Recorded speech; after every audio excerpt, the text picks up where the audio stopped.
¿Qué tal, jóvenes? Bienvenidos a este nuevo video del tema de diseño de estructuras de acero. En este video vamos a analizar los miembros a tensión, ¿sí?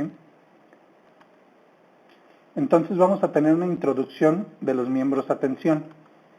¿Dónde podemos encontrar estos principales miembros a tensión?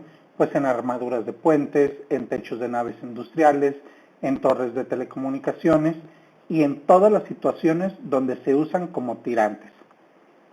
¿Por qué vamos a iniciar con los miembros a tensión para el análisis y diseño de estructuras de acero? Porque son de los problemas más sencillos de resolver.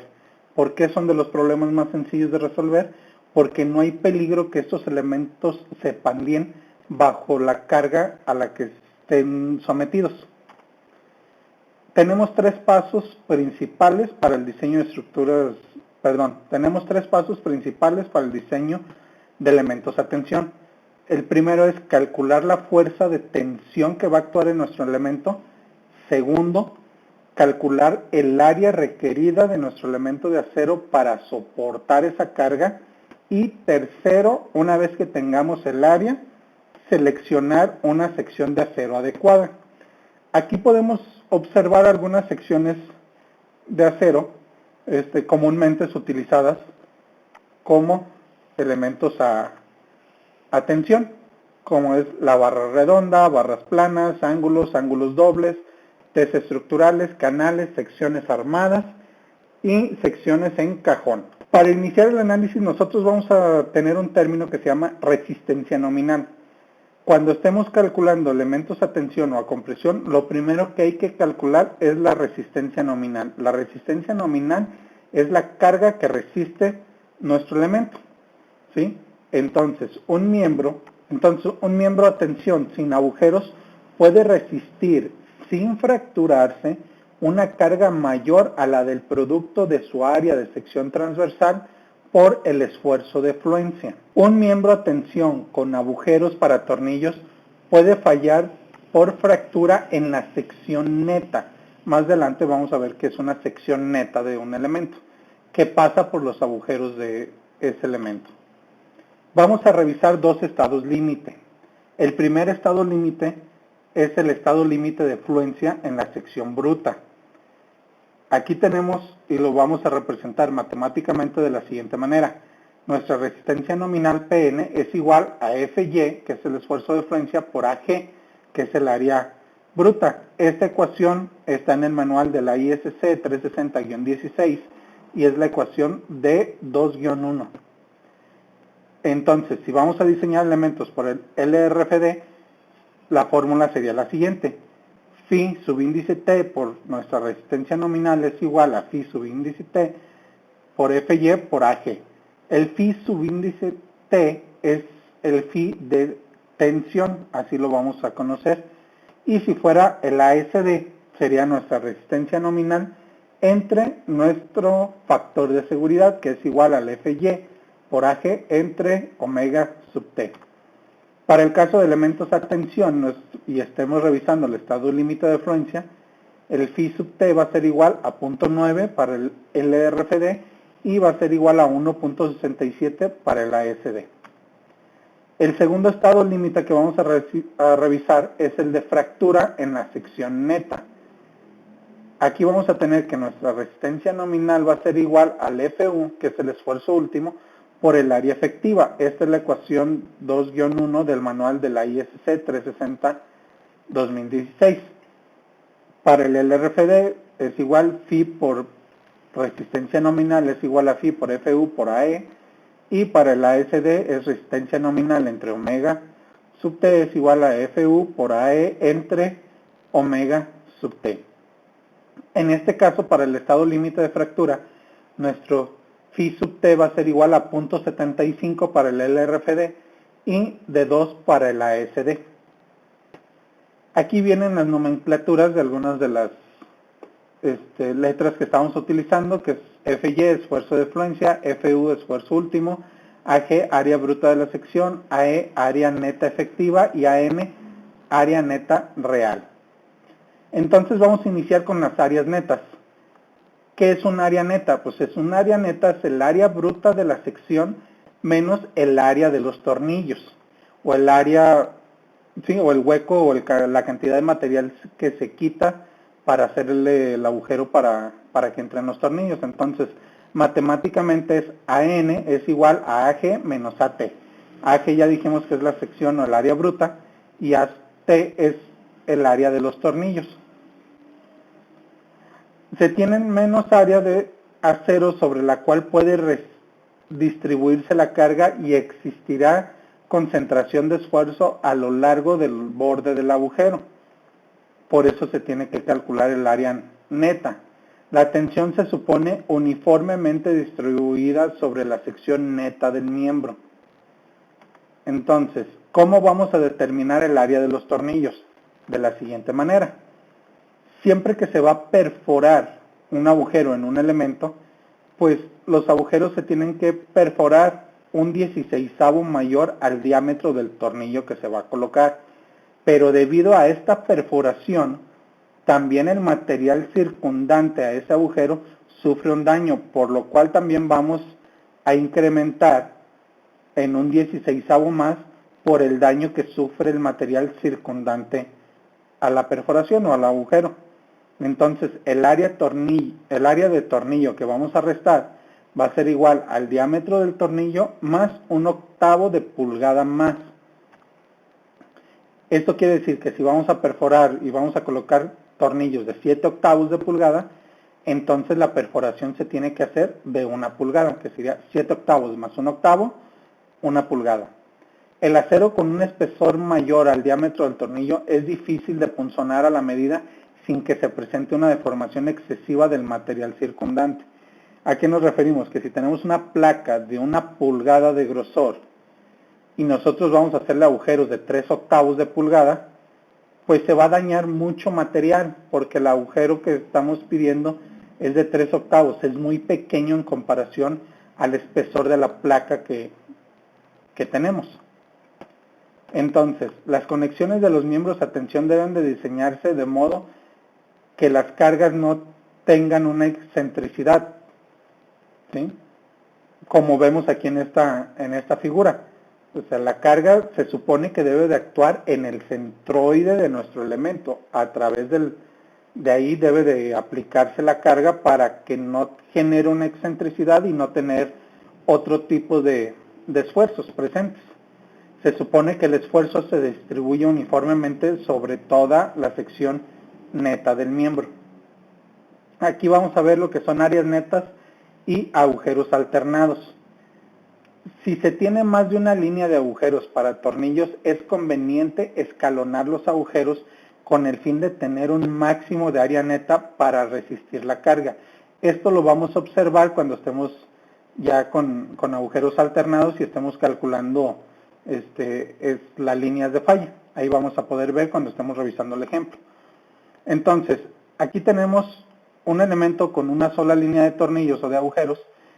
Nuestra falla va a ser de A a B, que pasa por uno de los agujeros. En el inciso B tenemos 2 líneas de agujeros. Nuestra falla va a ser de A a B. Y en el inciso C tenemos ya los agujeros alternados. Entonces aquí tenemos 2 posibles trayectorias de falla, A, B, E o A, B, C, D.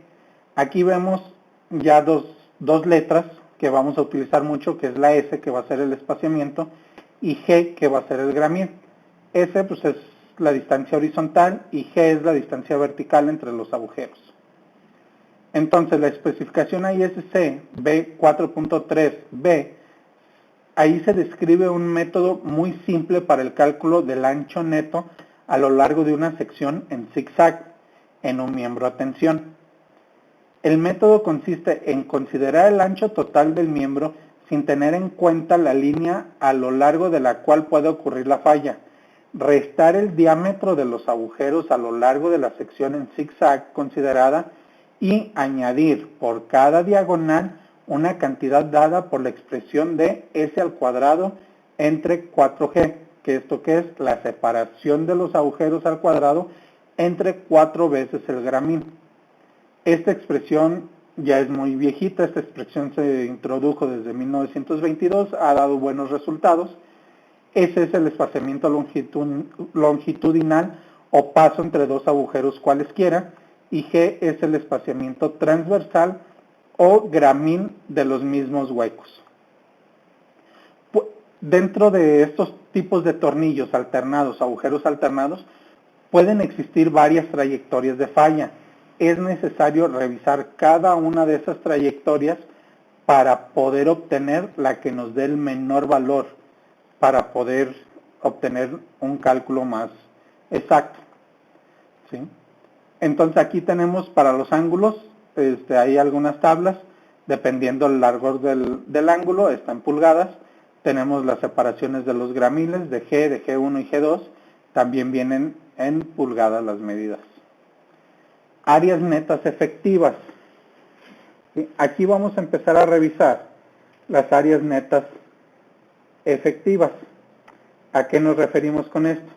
Los elementos a tensión deben de estar bien conectados para que la falla en la sección neta pueda acercarse a su esfuerzo real de falla a tensión, casi igual al obtenido en una probeta. Si las fuerzas no se transfieren uniformemente a través de la sección transversal, existirá una región de transición de esfuerzo no uniforme desde la conexión al miembro a lo largo de cierta distancia. Con esta siguiente figura podemos observar a qué nos referimos. A que aquí tenemos un ángulo que nada más está conectado por uno de sus lados, entonces no está todo conectado, va a haber una región de transición, que va a ser esta parte, donde aquí va a haber una transición de esfuerzo no uniforme en toda la sección transversal, debido a que nada más tenemos conectado este patín inferior. En tal situación, el flujo del esfuerzo a tensión entre el elemento principal conectado y el elemento más pequeño no es 100% efectivo, ¿sí? De acuerdo a la ecuación D31 de la ISC, aquí vamos a introducir que el área efectiva A sub E es igual al área neta por U. Este va a ser nuestro coeficiente de reducción, ¿sí? En ese coeficiente de reducción que interviene, pues está afectado por la sección transversal y la longitud de la conexión. ¿A qué nos referimos? A que ahorita que veamos la fórmula de cómo se calcula U, tenemos que tener muy presente la distancia que hay entre el plano donde está conectado nuestro elemento, que en este caso sería este, y la distancia que tenemos al centroide de nuestro elemento, que sería del ángulo, porque suponemos que ahí está actuando nuestra carga a través del centroide. Entonces, si vemos este valor de X testada es mayor a este valor. ¿Por qué? Porque el ángulo que tenemos aquí, el centroide se acerca más a este plano de conexión. Entonces, ¿cómo vamos a poder medir la efectividad de un miembro? Pues esto es viendo la distancia entre el plano de la conexión y el centroide del área de la sección total, X testada, y la longitud de la conexión. Aquí tenemos los dibujos que veíamos ahorita anteriormente del ángulo, y la fórmula para calcular el valor de U va a ser 1 menos X testada entre L. Siempre este valor va a ser menor a la unidad, porque ¿qué es lo que estamos haciendo? Reduciendo nuestra área efectiva por este retraso de cortante. Para miembros atornillados, pues AG es igual a AN y U es igual a 1 menos X testada entre L, donde L es la distancia entre el primer y el último tornillo en cada línea. Si hay dos o más líneas, L es la longitud de la línea con más número de tornillos. ¿Esto qué quiere decir? Que si nosotros tenemos una línea con 5 tornillos y otra línea con 2 tornillos, pues nuestra L va a ser la distancia que hay del primer tornillo al último tornillo en la fila donde están los 5 tornillos. Entonces AE es igual a N por AU. También tenemos que revisar esta tablita que viene en el manual de la ISC.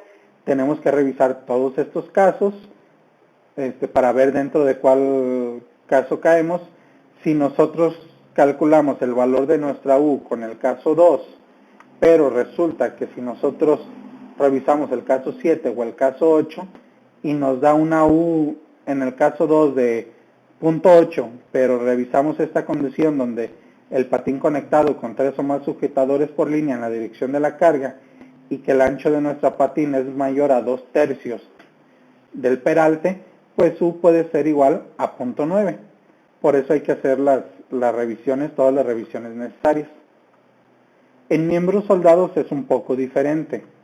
Entonces, en miembros soldados, si la carga se transmite solo por soldaduras longitudinales a otros elementos que no sean placas o por soldaduras longitudinales en combinación con soldaduras transversales, el área debe ser igual al área bruta total AG del miembro. Si una carga de tensión se transmite solo por soldaduras transversales, A debe ser igual al área de los elementos directamente conectados y U es igual a 1.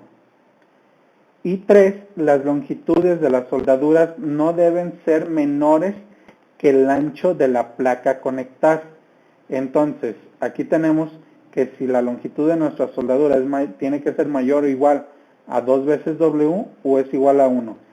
Si la longitud es menor a 2W, pero mayor a 1.5 veces W, 0.87, y si la L es menor a 1.5W, pero mayor a W, la U es igual a 0.75. L es la longitud de la conexión de la soldadura. Para elementos de empalme como elemento a conexión, en elementos a tensión, las fórmulas a usar son las siguientes. Por fluencia de elementos a tensión, tenemos Rn es igual a Fy por Ag, Phi y omega, como estamos revisando la fluencia, siguen siendo 0.9 y 1.67. Por fractura de los elementos tenemos Rn es igual a Fu por Ae, ahí viene la ecuación, y como estamos revisando la fractura, pues Phi y omega es 0.75 y 2 respectivamente. Siempre el área neta debe ser menor o igual a 0.85 de Ag. Los miembros que se escojan deberán de tener las siguientes propiedades. O sea, una vez que ya tenemos el área que necesitamos y vamos a seleccionar nuestro elemento a tensión, debemos de ver que cumpla con estas características. Primero, nuestro elemento debe ser una sección compacta. Vamos a conocer dos tipos de secciones, compactas y esbeltas. Entonces, para empezar, nuestra sección debe ser compacta. Tener dimensiones razonables con los demás miembros de la estructura. O sea, guardar esa proporción entre una conexión y otra que estemos haciendo. Estar conectado con tantas partes de la conexión como sea posible para disminuir el retraso de cortante. Nota, los miembros soldados en ocasiones tienen agujeros para tornillos de montaje provisionales. Entonces, aquí vamos a ver lo que es la relación de esbeltez en miembros a tensión. Pues esto es el cociente de la longitud no soportada y su radio de giro mínimo, ¿sí? ¿Cuál es el propósito de esta relación de esbeltez o de cuidar esta relación de esbeltez? Pues es garantizar que posean suficiente rigidez para prevenir deflexiones laterales o vibraciones indeseables. Una recomendación que viene en la especificación es que nuestra relación de esbeltez, que sea la longitud no soportada de nuestro elemento transversalmente, entre su radio de giro menor debe ser menor o igual a 300. Esto no aplica para varillas, porque si no, pues nos dan unas relaciones de esbeltez muy grandes. Cuando estemos diseñando elementos a tensión, tenemos que entender que este es un proceso iterativo, entre análisis y diseño. ¿Por qué? Porque nosotros vamos a obtener unas fuerzas, obtenemos el análisis, hacemos el diseño. Si nuestro elemento no cumple el que seleccionamos, tenemos que seleccionar otro, volvemos al análisis y volvemos al diseño. Por lo tanto, es un proceso iterativo.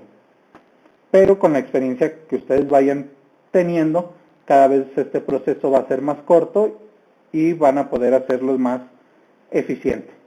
¿Cuál es el objetivo? Pues dimensionar los miembros de modo que sean seguros, que satisfaciendo las condiciones de falla de las especificaciones AISC. Si se fijaron, son dos condiciones las que tenemos que revisar, la afluencia y la fractura en elementos a tensión. Entonces, en diseño de miembros a tensión hay que determinar el área necesaria para un miembro a tensión. Si utilizamos el método LRFD, entonces tenemos primero que revisar la afluencia. Estos son los pasos que hay que seguir, anótenlos. Vamos a buscar un área mínima, AG mínima, que despejando de la fórmula que teníamos sería esta fórmula. Una vez que revisamos la afluencia, nos vamos a revisar la fractura, obtenemos un área efectiva mínima, donde sabemos que el área efectiva es igual al área neta por U. Entonces el área neta mínima es igual al área efectiva mínima entre U. Por lo tanto, el área neta mínima es igual a la carga última entre phi T por FU por U. Y acuérdense que cuando estamos revisando la fractura, pues tenemos que agregarle el área de los agujeros. Entonces al área gruesa se lo vamos a agregar para poder buscar el perfil, porque los perfiles, si entramos a una tabla de perfiles, pues vienen áreas gruesas, áreas brutas. O sea, no dicen, si le vas a colocar un tornillo de tanto, este es el área. Por eso tenemos que agregar el área de los agujeros. Si lo hacemos por el método ASD, igual tenemos que revisar la afluencia. Esa es la fórmula para obtener el área gruesa, revisando la afluencia. El siguiente paso es la revisión de la fractura. Esta es la fórmula. Entonces, hasta aquí tenemos y dejamos todo lo que es la teoría de diseño de elementos a tensión. En el siguiente video vamos a iniciar con la revisión de áreas netas, áreas efectivas, y el cálculo de los valores de U para diferentes elementos. Vamos a empezar a diseñar elementos a tensión. Espero les haya servido este video, jóvenes. No olviden dejar cualquier comentario, aquí lo dejamos en la parte inferior, estaremos contestando todos los comentarios. Esperemos les sirva. Si les agradó el video, regálenos un like, no les cuesta nada. Y si creen que este video le puede servir a alguien más, compártanlo, así podemos llegar a más personas que les pueden servir. ¿Vale? Un gusto saludarlos, hasta la próxima.